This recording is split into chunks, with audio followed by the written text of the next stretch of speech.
বড় কই মাছগুলো আমি কাটবো কি করে? কই মাছগুলো কি করে কাটবো? আগে কিন্তু কেটে দেবো। মাছগুলো কি করে কাটতে হবে শুনলে কি তোমরা? কই মাছের মধ্যে 2 চামচ লবণ দিয়ে ঝাঁঝরি দিয়ে ঢেকে রেখেছিলাম। এই দেখো কই মাছগুলো মরে গেছে। এইবার মাছগুলো কেটে নেব। কই মাছগুলো কেটে ধুয়ে ভালো করে পরিষ্কার করে নিয়েছি। এবার মাছের মধ্যে 1 চামচ লবণ আর 1 চামচ হলুদ দিয়ে দিলাম। আজকে বানাচ্ছি মেয়ের পছন্দের তেল কই ভাপা।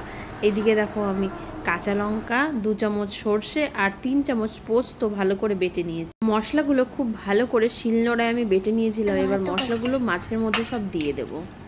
তারপরে দিয়ে দিচ্ছি কাঁচা সর্ষের তেল। এবার মাছ আর মশলাগুলো হাতের সাহায্যে খুব ভালো করে মাখিয়ে নিতে হবে। আমি ঠিক যেমন করে মাছটা মাখিয়ে নিচ্ছি মশলা দিয়ে, ঠিক এইরকম করেই মাখিয়ে নিতে হবে।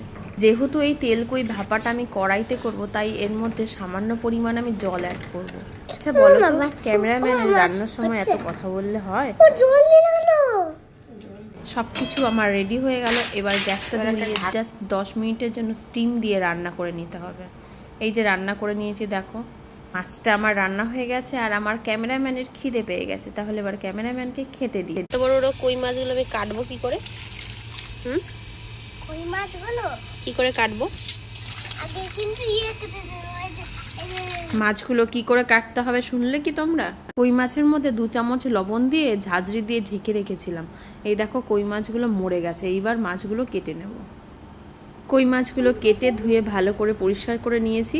এবার মাছের মধ্যে 1 চামচ লবণ আর 1 চামচ হলুদ দিয়ে দিলাম। আজকে বানাচ্ছি মেয়ের পছন্দের তেল কই ভাপা। এইদিকে দেখো আমি কাঁচা লঙ্কা, 2 চামচ সর্ষে আর 3 চামচ পোস্ত ভালো করে বেটে নিয়েছি। মশলাগুলো খুব ভালো করে শিলনোড়ায় আমি বেটে নিয়েছিলাম। এবার মশলাগুলো মাছের মধ্যে সব দিয়ে দেবো। তারপরে দিয়ে দিচ্ছি কাঁচা সর্ষের তেল। এবার মাছ আর মশলাগুলো হাতের সাহায্যে খুব ভালো করে মাখিয়ে নিতে হবে। আমি ঠিক যেমন করে মাছটা মাখিয়ে নিচ্ছি মশলা দিয়ে, ঠিক এইরকম করেই মাখিয়ে নিতে হবে। যেহেতু এই তেল কই ভাপাটা আমি কড়াইতে করব, তাই এর মধ্যে সামান্য পরিমাণ আমি জল অ্যাড করব। আচ্ছা বলো তো, ক্যামেরাম্যানের রান্নার সময় এত কথা বললে হয়? সব কিছু আমার রেডি হয়ে গেল। এবার গ্যাসটা ধরিয়ে জাস্ট 10 মিনিটের জন্য স্টিম দিয়ে রান্না করে নিতে হবে। এই যে রান্না করে নিয়েছি দেখো, মাছটা আমার রান্না হয়ে গেছে আর আমার ক্যামেরাম্যানের খিদে পেয়ে গেছে। তাহলে এবার ক্যামেরাম্যানকে খেতে দিই।